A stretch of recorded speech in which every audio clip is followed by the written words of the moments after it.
This video is brought to you by Surfshark. Stick around to hear more about the special offer they're providing to the entire upper echelon community. Alright, over the past week or so, I've been playing a substantial amount of early access Path of Exile 2, and having witnessed how the community is sort of eating itself in a way, that's kind of extreme, but it gets the point across. I wanted to talk about what the game is, why that's been happening, and give my take overall on where it goes from here. Or maybe where I think it should go from here, which isn't necessarily guaranteed, though I do think it's likely. Obviously, anyone choosing to watch this right now knows that Path of Exile 2 just recently opened up for early access, but maybe what they don't know is that the community is extremely divided. On one side, you have a horde of players relentlessly complaining about difficulty, as well as other uncomfortable mechanics that they want to be changed. And on the other, you have a throng of gatekeepers who smugly pretend that the only real issues in the game are skill issues, and that anyone complaining simply needs to get good in order to fix the experience. I'll cut right to the chase here. They're both wrong. And while I do have to admit there's a pretty good chunk of people in the middle with nuanced opinions on the matter, more so than most other gaming communities out there, to their credit, it's a pretty deep chasm between these two main sort of groups, and they don't really seem to be willing to give up any ground. A little backstory on me here personally, because one of the groups is incredibly elitist and often completely unwilling to entertain any opinions whatsoever from those that they deem as lesser to them in terms of raw game knowledge, but I've played Path of Exile since maybe 2014, covered the game with YouTube content since roughly 2018, and played maybe 20 or so different challenge leagues in that time frame. I was flown out to Los Angeles in the first wave of creators chosen to play Path of Exile 2 early. I've interviewed Jonathan Rogers directly, one-on-one, though I never ended up posting the footage, and I was invited to fly out again, sadly having to cancel last minute for completely unrelated reasons. I'm saying all this because the inability for this game's hardcore audience to handle practically any sort of dissenting opinion ever is kind of legendary. And while I'm certainly far from the best at constructing builds, and I haven't been playing since the literal first day of beta, for the original at least, hopefully this will be enough to get it through most people's heads, that if we were to think of this as an us versus them type situation, I would fall squarely on the side of the hardcore. Yet, despite the fact that I would be undeniably considered part of that in-crowd, I intend to viscerally criticize them here as one of the greatest problems with the game overall. Feel free to downvote, be my guest, but here's how I see it. Path of Exile 2 is a viral phenomenon with millions of players, peaking at roughly 1.2 million concurrent viewers on Twitch day one, while over 500,000 players were on Steam charts, with an untold number using their own proprietary launcher as well, probably in excess of 1 million concurrent players of the game, in addition to just the viewers on Twitch. The game is incredibly successful in all conceivable metrics. The design is good, the artistry is incredible, the sound, customization, boss mechanics especially, campaign, it's all good. Very good. But despite the fact that we've been given something amazing here, there are flaws, and those flaws are dividing the player base. I can't do an actual review right now, by the way, because I haven't done everything I want to yet in-game. I'm halfway through the endgame on one build, rounding out another character on the side, which is coming along pretty well. And I certainly do plan to do a review eventually. But long before that time comes, I feel like I need to talk about community dynamics. This is what I see. Path of Exile 1 has over a decade of content, and with that comes a very large and extremely dedicated audience. However, Path of Exile 1 is a knowledge game. I'm very likely to offend some people here, which they're gonna let me know about in the comment section, but Path of Exile 1 is not skill-based. You do not need talent of practically any kind in order to do well in that game. All you need is knowledge and time. Yes, you can argue that certain endgame content requires quick reflexes, pinpoint reactions, positioning, or awareness, but even then, with certain builds, no it doesn't. And the bottom line is that the original game feels like a mile-wide, 6 miles deep experience, in a very good way, with an overwhelming emphasis on how much knowledge you have, which personally is something I love about it. Path of Exile 2 is not like that. It is, in a sense, very similar in terms of rewarding player knowledge, right? Obviously, it should do that. However, an added component of the game, an emphasized component I might add, is skill. And this component is being reinforced right now in a targeted way by the developers, which is a big part of the reason why the player community is so divided. Let's get something straight. Path of Exile 1 is a turn your brain off type of raw gameplay experience. You certainly think about what choices you make for gear or skill selection, but the real gameplay overall is just turn your brain off, press 3 buttons in rapid succession over and over, cruise through the world at like Mach 15 and get millions of drops. Just don't kid yourselves. That's what it is. People love it. I myself love it, to be clear, but Path of Exile 2 is not quite like that. They don't want it to be like that, right? The developers, they will make an effort, they are making an effort actively to prevent you from playing it in that way. And you will most likely, aside from a few outliers, need to play this game with your brain switched on. Most people, not everyone, there's always exceptions, but most people simply can't play the sequel the same way as the original. They are incapable of doing so. I'm one of them, by the way. And with that realization, for some, comes anger. This creates a sizable chunk of the player base who are displeased at the game's perceived difficulty because they went from a deactivated brain simulator, where they just get the constant dopamine hit of loot drops by pressing 3 buttons with no skill as fast as possible, to a pay attention kind of experience, where they're completely unprepared to do anything other than rapidly press those 3 buttons. That's the core of group number 1. All right, as of this video's initial publication, we're coming up on the end of the calendar year, 2024, and that means holiday deals, discounts, and sponsors. They usually have some sort of marketing buzzword feeling about them, like unbeatable prices or incredible value, but for this one, it's a company I've worked with for like 4 years at this point because the product is good, the deals are good, and they pay well. Golden trifecta of sponsorships, I guess. Surfshark is a VPN, a virtual private network, and VPNs have a lot of different functions that'll be useful for a lot of different people. They help prevent certain types of phishing attacks, DNS tunneling, DDoS attacks in particular. That's the main purpose of a VPN like this. And they also help prevent big tech tracking and data harvesting practices, which are becoming more and more common. On the entertainment side of things, Surfshark unlocks additional content on streaming websites. Quite a few of them, actually. Just change your region, which opens up additional options in your video library for a bunch of platforms. And Surfshark also helps mitigate regional censorship. Websites blocked in your region are typically very easily accessible when using a VPN. I say this in every advertisement I do for them, but Surfshark operates completely separate infrastructure from NordVPN. If you know why that matters, good for you, but if you don't, you wouldn't care anyway. And Surfshark also maintains a warrant canary. If you click the link down below, surfshark.com/echelon, you can get 4 extra months with unbeatable pricing. Again, link down below, surfshark.com/echelon for an extra 4 months of the service at exceptional pricing. Big thank you to Surfshark for sponsoring the channel. Back on task. Joining them, the current residents of group number 1, that is yet another group, this time composed of players who are coming in brand new to the franchise overall. I'm talking about Diablo 4 players, maybe, general ARPG fans.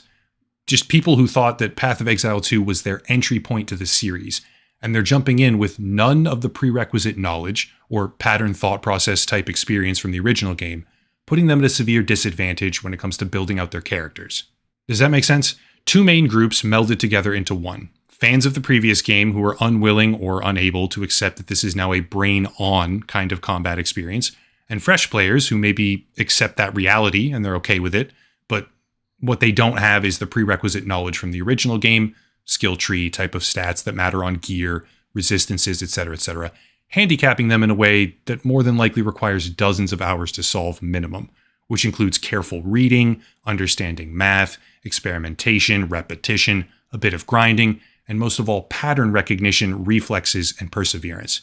It's unbelievably rewarding when you sink that time in, but it's daunting for those that haven't done it yet. Those 2 groups now find themselves combined on one side of the divide because they're struggling, but their response is to demand changes. They want the game to be easier, they want the game to be faster, they want more drops, they want the game to be more fun for them. And they're not wrong for wanting that, to be clear.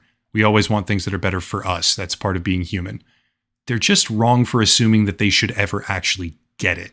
GGG, Grinding Gear Games, the developers, seem to have a relatively fixed vision that is different from what the original game is now.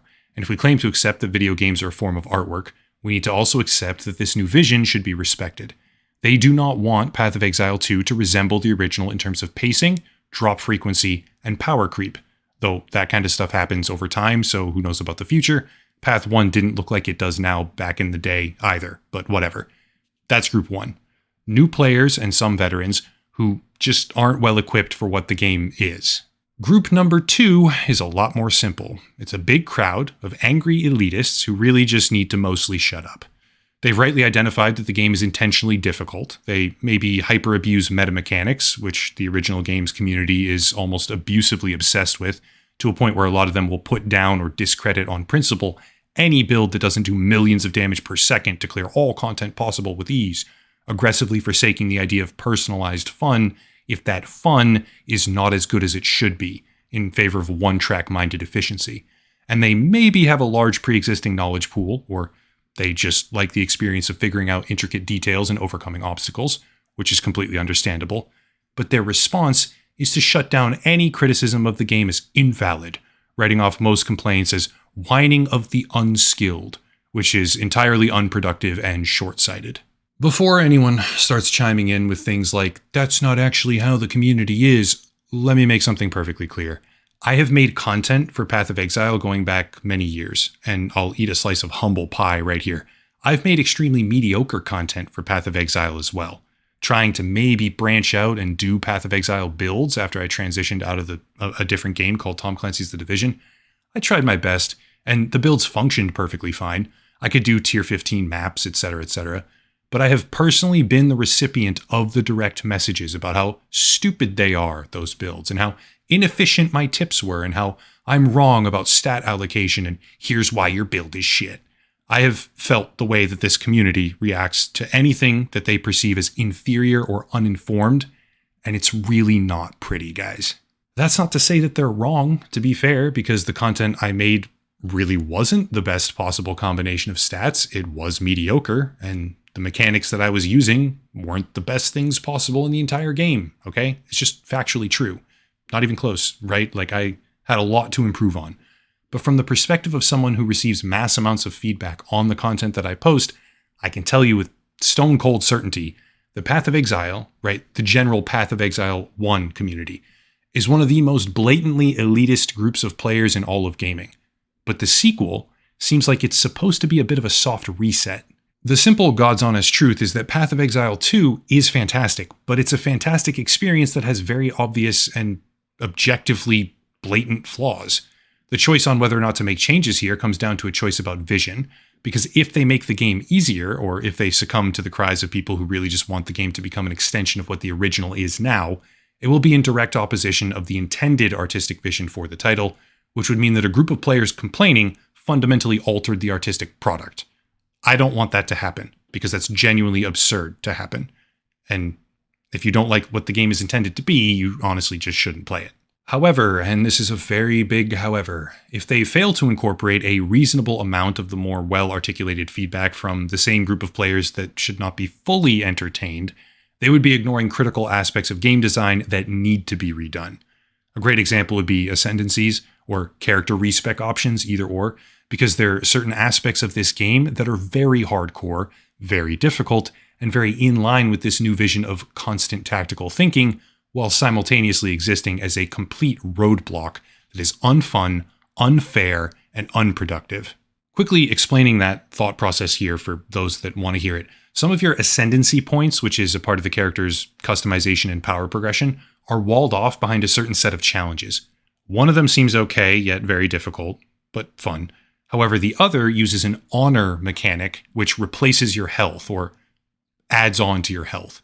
Simply put, it doesn't matter what you build or how strong you get, because this mechanic gives you a new pseudo health bar with instant loss when it's depleted, and it doesn't passively recharge. The end result is that you could be dramatically overleveled. You could be superior to the challenge in every single aspect, except you get hit a few times, so you just lose. You don't get hit with any risk of dying, by the way. You only get hit, period, so you lose with no recourse. And this problem actually extends much further when you really dig into it. I won't focus on it too much here, but there's a stat in the game called Thorns, with seemingly a whole bunch of infrastructure intentionally in there to support that stat as a way to build your character. You take damage, then you deal damage back to the attacker afterwards, which sounds cool, right? Well, because they chose to bar the ascendancy behind a test that demands you never get hit or take damage, you literally can't do that piece of content as a Thorn build, which locks a tremendously powerful part of your build behind it. Not because you aren't good enough or smart enough or perseverant, but because the game design is wrong. It'll get changed, obviously. They honestly cannot defensively maintain this as the method of ascendancy unlock without dramatic balancing changes. But putting an entire core progression mechanic behind a challenge that objectively only caters to a very few specific build types is fundamentally bad design and should never have happened in the first place. See, that's the type of thing that's valid to criticize. That first group of players I talked about, when they complain about this, they have a point. And writing them off as unskilled losers because just get good and do the challenge, position better, don't get hit, helps nothing. Similarly, by playing this game, you all of us, me included, are effectively break testing an early access product, right? Like, we're beta testers. which means there will be changes that affect all of our experiences. But so far, they have repeatedly nerfed builds into the ground, rendering them almost unplayable, which they need to be doing, right, when the core balancing is bad. But they've done so without giving players the option to re-specialize. They're rendering 60, 70, 100 hours of people's playtime just obsolete without offering them a method of reorienting their character, which is certainly a choice they have the power to make, but it's not a choice that they should be making. Because while general balancing changes are a necessary part of the process, disallowing people from an accessible method of pivoting afterward, should they be dramatically affected, isn't valid. Just to get this out there, so far GGG has done an absolutely amazing job of handling player feedback. They've made reasonable changes to a multitude of problems at this point, some of which seem to be threading the needle between feedback and vision, so it's very easy for me to sit here with full confidence and hope for the future. They really have earned that, by the way, and I should be totally upfront right now. I've praised the original game and the development team behind it for years, so this isn't even unexpected in my view. But the point is that while the community is largely split, with disagreements on either side, it helps to be in the hands of a creative team that instills so much confidence. If this was like Ubisoft or something, I'd be like, oh shit, here we go.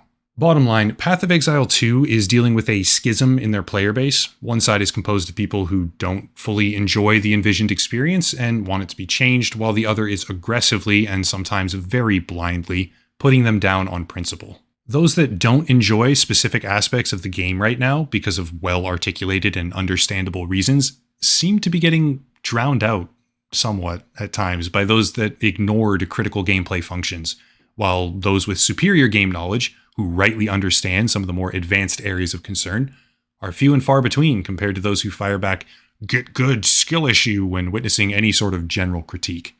Truthfully, it oftentimes is a skill issue. I'm just going to be fair about that. But that sort of attitude is not how you soft reboot a franchise, when turning that game into a pinnacle of the ARPG landscape, which Path of Exile 2 very clearly has the potential of becoming, right? There's a correct and an incorrect way to be handling all of this, and we're straddling the line here from a community perspective on incorrect, right? It's pretty close. That's it. Path of Exile 2 is a wonderful experience so far, especially for an early access title, and I have high hopes for it in the future, especially if the community can sort of suction itself back into the middle as opposed to spreading out more on the extremes. I think it will. I actually think that's the overwhelming likelihood here, but I also wanted to vocalize that perspective in a video because, I don't know, I just wanted to. If you want to support the channel, check out the links down below. The video sponsor, of course, locals, Patreon, and channel memberships, merchandise, social media, etc., but I'll cut it there and stop rambling. As always, thank you all for watching, question everything, and have a nice night.